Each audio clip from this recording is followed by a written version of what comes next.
Hello मेरे छात्रों, मित्रों और विद्यार्थियों।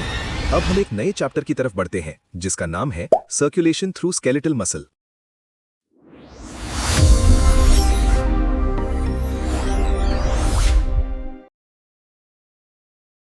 Introduction.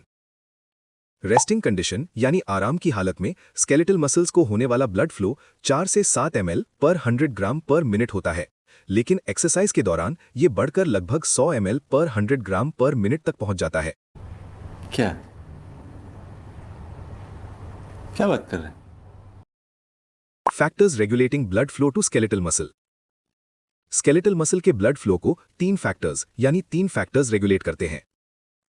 1. Mechanical factors, 2. Chemical factors, 3. Nervous factors. 1. Mechanical factors. जब मसल सिकुड़ती यानी कॉन्ट्रैक्शन करती है तो ब्लड वेसल्स दब जाती है और ब्लड फ्लो कम हो जाता है। वहीं जब मसल आराम यानी रिलैक्सेशन की हालत में आती है तो वेसल्स पर से दबाव हट जाता है और ब्लड फ्लो बढ़ जाता है। बहुत ज्यादा मेहनत वाली एक्सरसाइज में मस्कुलर कॉन्ट्रैक्शंस के बीच बीच में ब्लड फ्लो बढ़ता रहता है।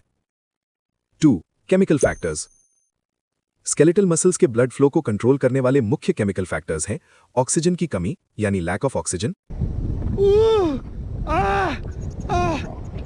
कार्बन डाइऑक्साइड की बढ़ोतरी और हाइड्रोजन आयन कॉन्सेंट्रेशन का बढ़ना। ये सारे फैक्टर्स वेसोडाइलेशन यानी नसों को फैलाकर मसल तक ब्लड फ्लो बढ़ा देते हैं। 3. Nervous factors. स्केलेटल मसल्स की ब्लड वेसल्स में ज्यादातर सिंपैथेटिक नर्व फाइबर्स होते हैं और कुछ पैरासिम्पैथेटिक फाइबर्स भी देखे जाते हैं। स्केलेटल मसल्स को सप्लाई करने वाले सिंपैथेटिक नर्व फाइबर्स की खास बात यह है कि ये वेसोडाइलेटर्स होते हैं, ना कि कंस्ट्रिक्टर्स। क्योंकि ये फाइबर्स एसिटाइल कोलिन निकालकर ब्लड वेसल्स को फैलाते हैं, इसलिए इन्हें सिंपैथेटिक वेसोडाइलेटर फाइबर्स या सिंपैथेटिक कोलिनर्जिक फाइबर्स कहा जाता है। Applied physiology. Varicose vein. Varicose vein वो वेन होती है जो अनियमित रूप से सूजी हुई यानी इर्रेगुलरली स्वोलन, मुड़ी हुई यानी ट्विस्टेड, टॉर्चुअस और बड़ी हो जाती है।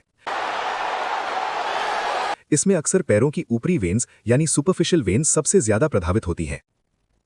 Causes for varicose vein. When होने के कारण। 1. वेन्स के वाल्व्स में खराबी या लंबे समय तक मसल्स की एक्टिविटी ना होने की वजह से वेन्स का हमेशा के लिए फैल जाना।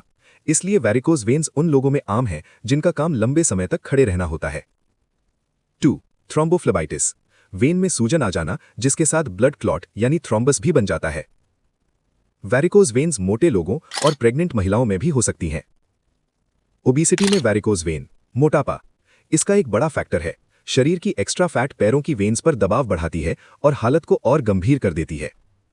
तो साला ये दुख का खत्म नहीं होता बे। प्रेगनेंसी में वेरिकोज वेन। प्रेगनेंसी के दौरान वेरिकोज वेन्स 2 वजहों से होती हैं। 1. खून में प्रोजेस्टेरॉन हार्मोन का लेवल बढ़ना जो ब्लड वेसल्स को फैलाता है। 2.